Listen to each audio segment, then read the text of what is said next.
I do want to see more. I do want to see more. What do they call it?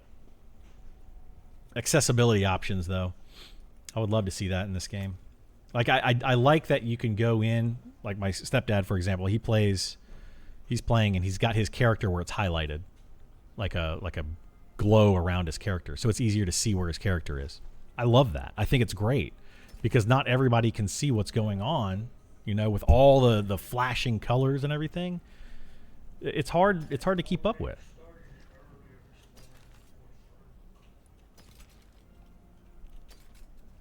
Do we have a hell tide up? I want to do a hell tide.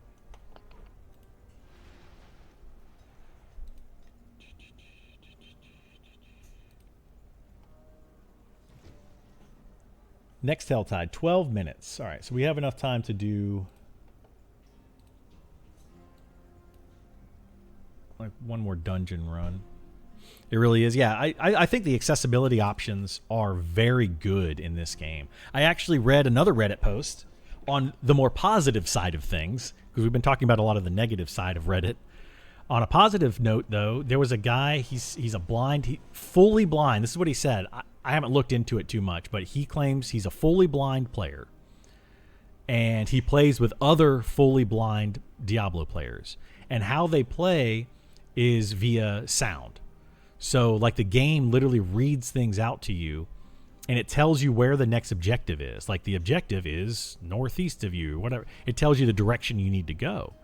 And that's how he plays the game, is by listening to that, and it literally reads out everything that's on the screen. They're using a third-party screen. Yeah, it's super cool. I thought that was really, really neat.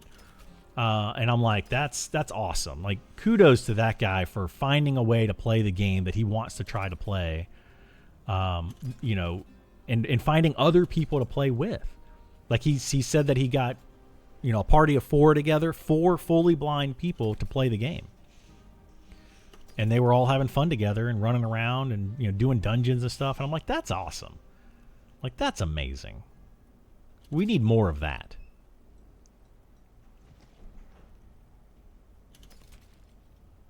And I would love to be a big advocate of that too. Like, we're trying to get stuff at the hospital.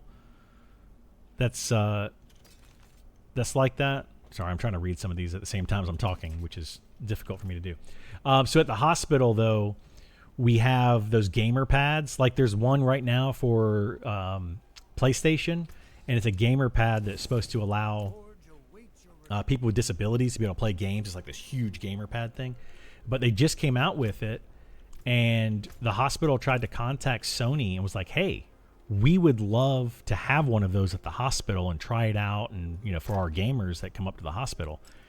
And they were like, okay, give us $500 or something. Like, come on. Like, can you not, because the hospital doesn't have like all this extra money they can spend on games and equipment. So we're trying to find ways that we can get that stuff. And Sony, this multi-billion-dollar company, wouldn't give them just one for the hospital to use. And I'm like, come on, like, seriously? It drives me nuts. Because there's kids at the hospital, I go and hang out with them all the time, personally. I go and hang out with them, and they can't hold a controller. They can't do it. Like, it's physically impossible for them to hold a controller. So they can't play a lot of games. Anyway, that's my rant. I'm done.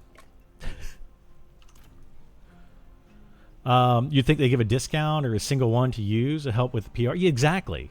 They should, like, Sony should be like, hey, let's give this to all of the hospitals. Like, or pick like a certain hospital in each state, and be like, okay, we're going to give them some equipment so that other hospitals can say, okay, is this worth us buying? Because the hospital's like, well, we don't know if it's going to be worth it. We don't know how much use we're going to get out of it. So should we spend $500 on that, or, take that $500 and put it towards a new MRI machine? Obviously, an MRI machine is going to be more than $500, but should we put it towards an MRI machine or some other thing? Or should we pay this doctor more money? Or should we do that? They've got so many things that they have to spend money on, and they only have so much money to allocate. That, they're going to look at it and go, oh, that's for video games. They don't need video games. They need healthcare. We're at a hospital. So what are we going to allocate our money to? Healthcare. You know? But what they should have are video games or board games and things like that for the kids so that they can play. Like they need to be happy. Happiness heals. I promise you. Throw that up online and put them on blast. Sometimes that gets to corporate and they try to make it right. Maybe. I don't know that I can put that up online though is the problem. I don't work for MUSC. I'm not, all I am is a guy that wants to put gaming into the hospital. I'm not anything like official at the hospital. So I don't know that MUSC would like that if I did that. I've talked to them about stuff like that, and they won't let me do certain things because of legal issues and all this kind of stuff. And they don't want to lose me as a volunteer. Like literally the person that I check in with whenever I volunteer told me the other day, she's like, I don't want to lose you as a volunteer, so we can't do certain things. If you do certain things, we have to essentially fire you as a volunteer. I can't say certain things about patients. I can't talk about certain things at the hospital because I have, I've signed these regulations and things that allow me to volunteer at the hospital, but I agreed that I wouldn't do these other things so that I can volunteer. And I'm fine with that because I think volunteering is the more important part. But there's so much that I want to talk about, so many things that I want to say, but I can't. I'm like legally not allowed to, or I would lose being a volunteer. So I can either say them and not volunteer, and then the kids lose out, and that's not fair to the kids. Or I can not say them, continue to volunteer, but then nobody ever knows. So I'm kind of in a catch-22 situation. Like I don't know what to do, It's just it's awful. I hate it. Like I would love to take a video camera. I have my GoPro, right? I've said this 20 times to the people at the hospital. Let me take my GoPro, let me set up a room at the hospital, and let's stream kids at the hospital playing. Their parents can sign a waiver, whatever we need to do, right? And they can come in. We could do a couch co-op stream, or we could wheel them in if they're in a wheelchair, or if they can't leave their room, I will go physically to their room and set up a little streaming thing. I'll take a computer in there. We'll set up a stream. We'll play some games together. And we need to show people how gaming benefits the kids at the hospital and like how it makes them happy, how it helps them heal, that kind of thing. If we can get that and show them, put it out on YouTube, put it out on Twitch, that kind of thing, people will see it and then they will be like, oh, okay, now I get it. How can I help? But right now, trying to explain that to people is nearly impossible. Like they don't understand it. They're like, you do what? Oh, you play video games on Twitch? Oh, so you're just playing video games all day? Who cares about that? No, that's not what I'm doing. I'm playing video games so that I understand the video game, so that I can go in, talk to kids at the hospital, and play games with them that they want to play. Like I play a huge variety of games so that when I walk into a kid's room, they can say, hey, I want to play this game. Can you play that with me?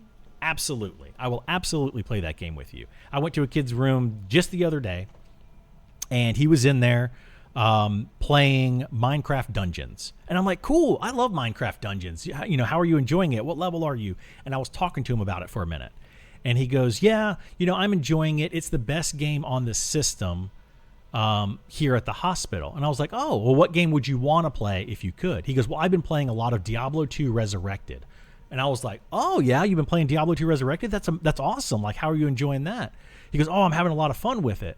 I was like, have you checked out Diablo 4? This was literally like 2 weeks ago or something. So like right when Diablo 4 just came out. And I was like, have you played Diablo 4? No, I haven't had a chance to play that yet. But my brother is playing Diablo Resurrected with me, and we're both playing Necromancers. And we had this whole conversation about just him and his brother playing, their classes, what level they are, what they're doing in Diablo, all because I saw him playing Minecraft Dungeons on, I think, the Xbox. We have an Xbox, PlayStation. We have these rollaway carts or whatever. And he was playing that, and that's what sparked the conversation. So because I was able to have a conversation about Minecraft Dungeons, because I've played that, I played it with my son, I played it on my own. It's a fun game. It's very much like a Diablo game, but for a younger audience. And because I recognized that game and I knew about it, we were able to jump into the next conversation, which was Diablo. This kid was old enough to play Diablo. He's not necessarily 17, which is what you're supposed to be, but he was old enough to play it, in my opinion, depending on, your views on things like that. But then his brother was also in the room, and his brother was like in his 20s. So his brother was there just kind of hanging out with him. We ended up doing that and just literally talking about video games for an hour. While we're doing that, we pulled out a Jenga set. We gave him a Jenga set that a different volunteer from the hospital brought up to his room, put a Jenga set in his room, and he's like, "Oh, you want to play Jenga?" I'm like, "Absolutely, let's play some Jenga." So we sat there, and the three of us played Jenga, and what was amazing about that was this particular kid, I can't go into details about what happened to him, but he had some mobility issues. So playing Jenga really helped him out because he was able to use his, arms and kind of, be very careful and try to. So it was challenging for him, but on a health standpoint, and the doctors and physical therapists and things like that were checking on him were happy and they were over ecstatic to see him doing Jenga and saying that is fantastic. It works on your muscle memory. It works on how, gets those muscles moving again, because he had some issues that were making it difficult for him to move. So literally just walking in and seeing this kid sit there playing Minecraft Dungeons got all the way up to the point where we had him standing up, walking around, and playing Jenga with me and him and his brother. And we just sat there and talked about games and played Jenga. I was in there for like an hour, maybe a little over an hour. I'm only at the hospital for 2 hours, so I try to not spend too much time with one patient if I can, depending on what we're doing. But that one kid, I had a connection with him. We were having a good time. We were chatting. He was happy. It was like the first time he had smiled, apparently, in the entire time he's been in the hospital, according to his brother. Like we just had a good time, And both of them at the end of it, when I was leaving, I was like, well, I'm going to go see another kid or whatever. I was like, both of them looked at me. They're like, "Hey, man, thanks for hanging out. I really appreciate that." And I'm like, "No problem. It's what I'm here for." And that right there is why I do what I do. I don't get paid for it. I literally get nothing other than personal satisfaction for it. And I get to make other people happy. That's literally all I get out of it.